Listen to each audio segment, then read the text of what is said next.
Bienvenidos a esta inmersión profunda. Hoy es sábado 7 de marzo de 2026. Y bueno, para quienes nos escuchan y buscan un desglose verdaderamente a fondo sobre geopolítica y seguridad, hoy tenemos sobre la mesa una pila de fuentes sumamente densas. Sí, es material pesado. Tenemos documentos de seguridad estratégica, análisis militares muy minuciosos y, claro, textos históricos fundacionales. Exacto. Y el tema central es el yihadismo global y el salafismo.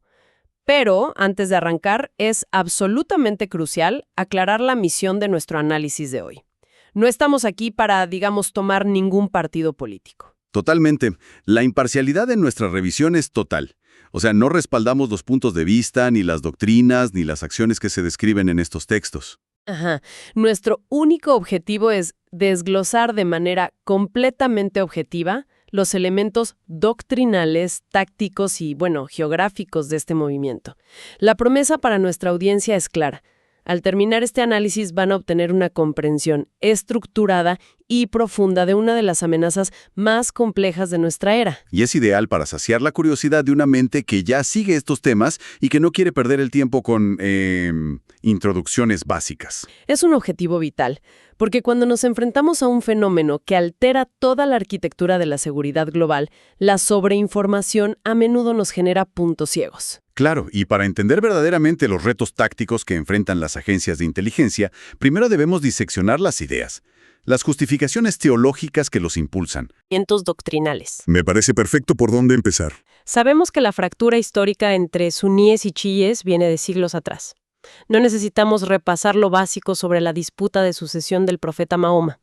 Pero lo que los textos exponen de manera fascinante es cómo el salafismo contemporáneo, que se desprende de la rama suní, instrumentaliza conceptos históricos súper específicos. Sí, se basan rígidamente en los Rashidun. Exacto, los 4 califas perfectos, para construir toda su narrativa. Y ese es el núcleo del asunto. No es solo una preferencia histórica, o sea, es un anclaje teológico absoluto.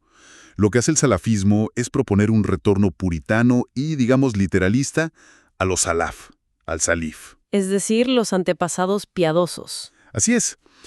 Y este deseo de pureza crea una visión del mundo totalmente en blanco y negro.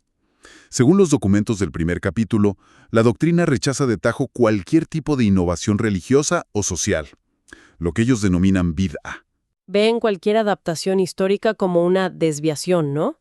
Cualquier influencia externa a lo largo de los siglos es, para ellos, una desviación corruptora de una verdad pristina. Y contrastando esto, esa misma rigidez es lo que alimenta un antiislamismo brutal. Un odio doctrinal muy profundo, ¿sí? Porque para el salafismo, la unicidad de Dios, el Tawhid, es tan absoluta que la reverencia chiía hacia figuras como Alí o sus imanes no es vista simplemente como una diferencia de opinión. La ven como shirk. Es decir, politeísmo o idolatría.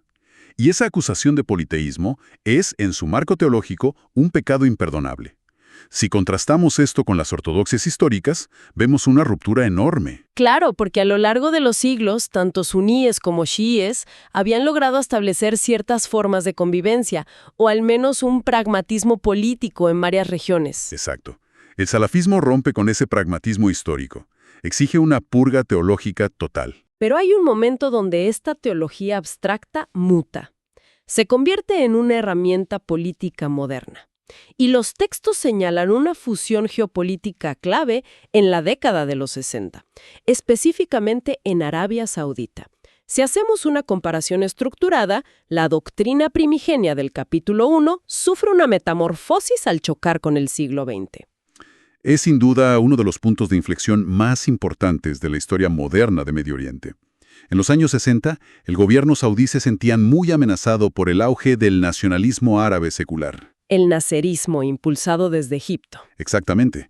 Nasser buscaba unificar el mundo árabe bajo una bandera socialista y laica. Y como contrapeso, Arabia Saudita ofreció refugio a pensadores e ideólogos islamistas.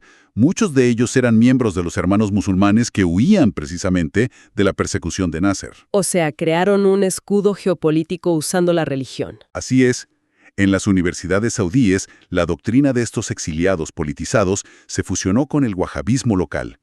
El wahabismo era extremadamente conservador, pero históricamente enfocado hacia adentro, en lo local. Y esa polinización cruzada creó un híbrido militante. Se pasó de un puritanismo aislado a una ideología con ambiciones políticas transnacionales. Y de ese caldo de cultivo surgen las distintas corrientes que los analistas clasifican hoy. Los documentos identifican 3 tipologías muy claras de salafismo. Ajá. La primera son los puristas o académicos.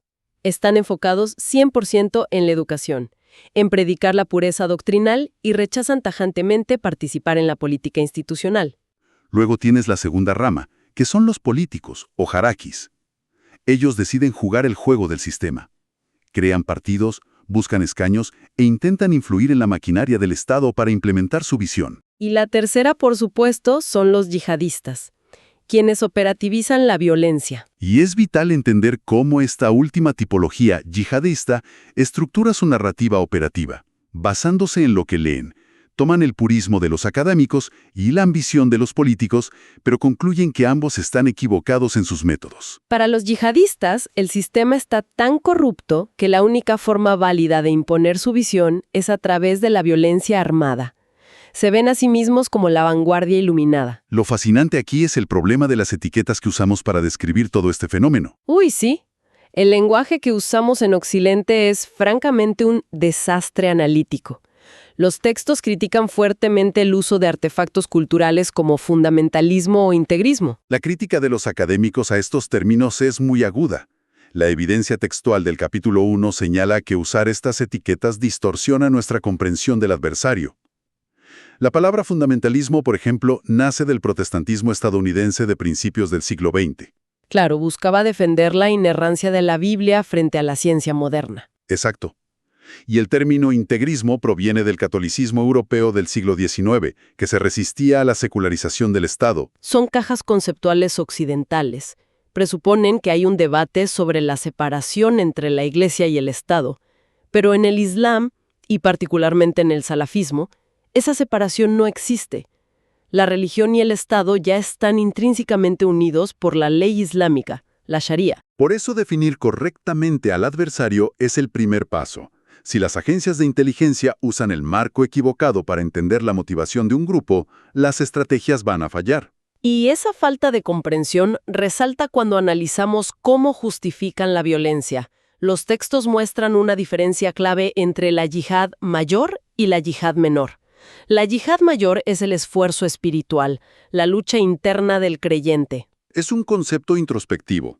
Pero al pasar de la teoría a la táctica histórica, la estructura de los textos cambia radicalmente. Sí, es un contraste estructural fascinante. El capítulo 1 se enfoca puramente en los debates doctrinales y teológicos, pero el capítulo 2 aterriza esto en la violencia histórica y concreta de la tradición musulmana suní.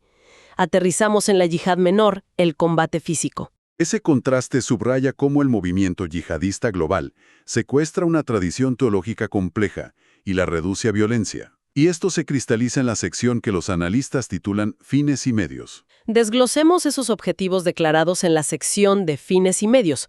Son 3 metas a nivel macro. Primero, expulsar cualquier influencia occidental de las tierras islámicas. Segundo, derrocar a todos los gobiernos locales en el mundo musulmán, que ellos etiquetan como apóstatas por no aplicar la Sharia puritana.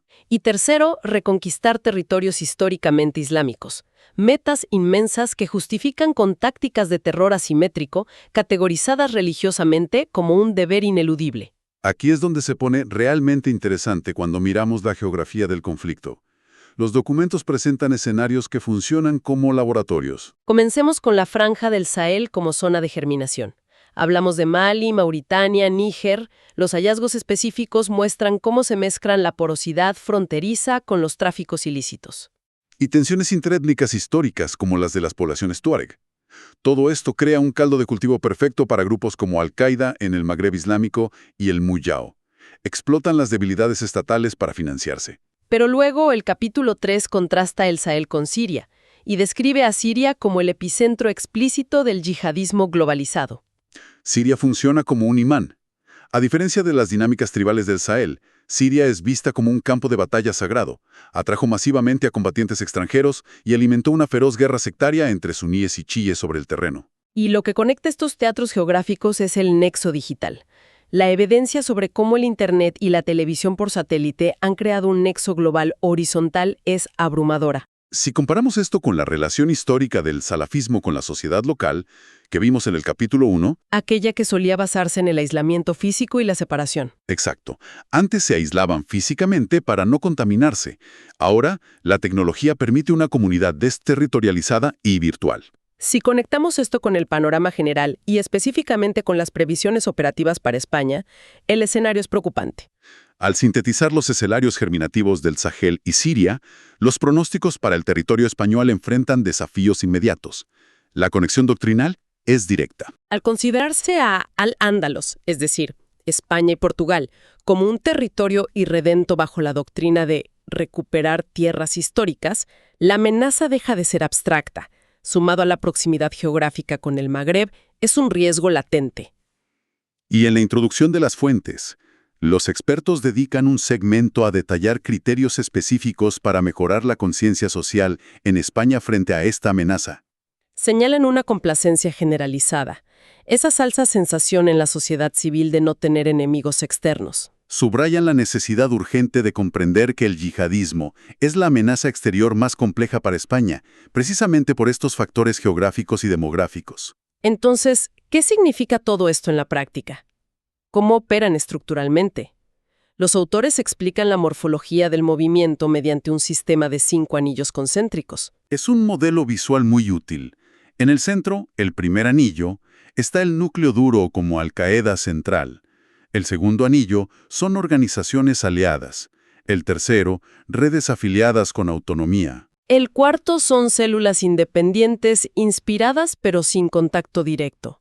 Y el quinto anillo son los individuos radicalizados. Y las tácticas varían dependiendo de la región. Si hacemos un contraste corto pero denso entre el capítulo 4 sobre Egipto y el capítulo 5 sobre Jorasán, vemos diferencias operativas abismales. Egipto es la cuna ideológica. Hay una polarización inmensa entre el nacionalismo y el islamismo de los hermanos musulmanes, Y ahí surgen métodos como los de Takfir wal-Hijra. que son fascinantes. Permiten a sus miembros mimetizarse con la sociedad secular. Se afeitan, usan ropa occidental para evitar la detección del Estado. Hoy vemos esa herencia de insurgencia en el Sinaí. Pero si miras el capítulo 5 sobre Jorasán, en la frontera de Afganistán y Pakistán, es totalmente distinto. En ese entorno tribal descentralizado a lo largo de la línea Durant, no necesitan esconderse. Los grupos como la Red Haqqani explotan las debilidades estatales y operan casi como señores de la guerra locales. Ilustra perfectamente cómo la tipología salafista violenta y purista moldea sus métodos de reclutamiento y control territorial. Y esto nos lleva a la sección 8 del capítulo 2, sintetizando los argumentos principales sobre la trayectoria general y la viabilidad futura del movimiento. Proyectan una adaptación hacia una yihad sin líderes. A pesar del desgaste de sus estructuras centrales por la presión militar, el movimiento resiste impulsado por una poderosa maquinaria de propaganda. Esto plantea una pregunta importante, y es una reflexión muy provocadora para quienes nos escuchan. ¿Cómo es posible que las mismas herramientas de la globalización moderna, El Internet, las redes satelitales, la tecnología, exacto, herramientas diseñadas para unificar al mundo occidental, cómo se han convertido en el arma principal para sostener un movimiento que busca activamente desmantelar esa misma modernidad?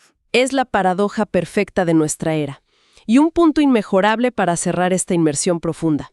Agradecemos a toda nuestra audiencia por acompañarnos en este análisis a fondo. Les animamos a seguir cuestionando y explorando estos complejos temas estratégicos. Nos escuchamos en el próximo análisis.